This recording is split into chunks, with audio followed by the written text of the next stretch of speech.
Hello, What's for Dinner fans? Tonight here at our house, we're going to be having an egg casserole for dinner, breakfast for dinner, or Brenner as we sometimes call it. And one of the things that I frequently like to serve when I am making egg casserole, I like to serve scones with them. Scones are a delicious, simple, versatile addition to our Brenner. And they're very easy to make. But before we get to that, let's talk a little bit about scones and where they came from and the process of getting them from ingredients to something that is delicious to eat. So scones are thought to have originated in Scotland in the early 1500s. So they've been around for a long time. And over the years, they've evolved and been adapted and kind of spread across the globe. So I don't know, the scones that we make today look anything like they were making back in the 1500s in Scotland. But doesn't matter, they're delicious and we eat them. Now, the recipes that I've seen over the years and worked with vary a little bit. Some call for an egg, some don't, varying amounts of flours, etc., etc. And of course the ingredients, if you're making sweet versus a savory versus a fruity one, that's where it varies a little bit. But the one key ingredient, the one common thread throughout all the recipes is butter. And the butter should be very, very cold. And the reason for the cold butter is that as the scones bake in your oven, the butter melts and creates a little bit of steam. And that little bit of steam is just enough to help your scones rise and get nice and tender and fluffy. So, but that being said, cutting up the cold butter into little pieces is the part that I dislike. I just do not enjoy that part. But if I want scones, I gotta suck it up and do it. I've seen some suggestions on how to get around that. I think I've seen several times a suggestion that you take your cold butter and grate it with a cheese grater. I tried that one time. It was an utter disaster, made a bigger mess than if I just got out the knife and a little cutting board and just chopped away. I think I've also seen suggestions on putting your dry ingredients in a food processor and letting your food processor cut up your butter.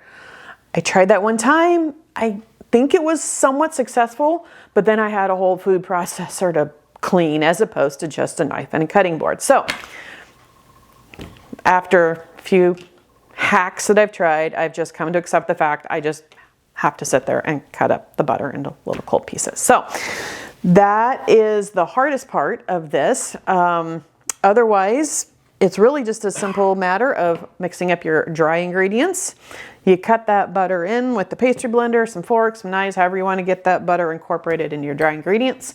And then some wet ingredients, you mix that up into just a dough and chop it up, put it on your baking sheet, and in the oven it goes.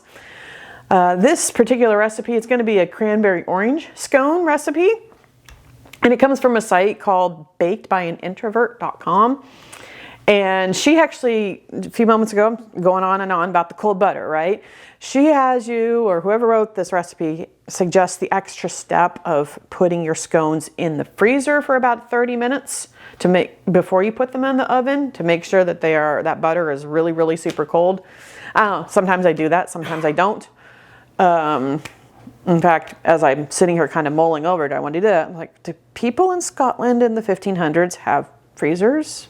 No, they didn't. So would they have taken that extra step? I don't know. What they did have was a vast outdoors that was very cold a lot of the time. So maybe that's what they did. I mean, I live here in the Midwest. It's like 10 degrees outside right now. If I was going to freeze these for 30 minutes, that's what I would do. I'd just pop them out on the deck, covered up, of course, for 30 minutes. I mean, it's a whole outdoor freezer out there right now.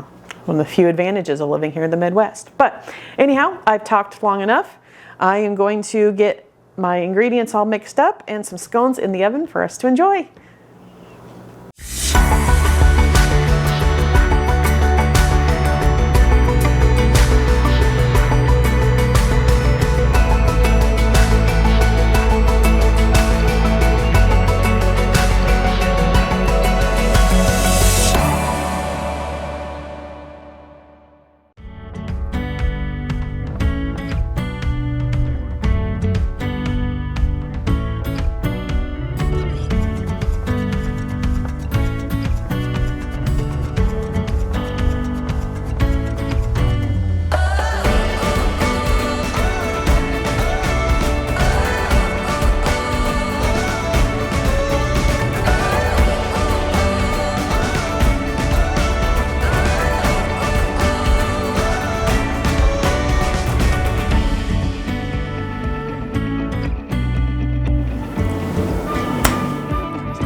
we go. Do you remember how small these guys were going into the oven? Now they're big and they're poofy. I assume they taste delicious. We're gonna let them cool down a little bit. Just in case there's not quite enough butter and sugar going on here, it's very popular to top your scones with some options. Your jam is an amazing idea. I've never tried that.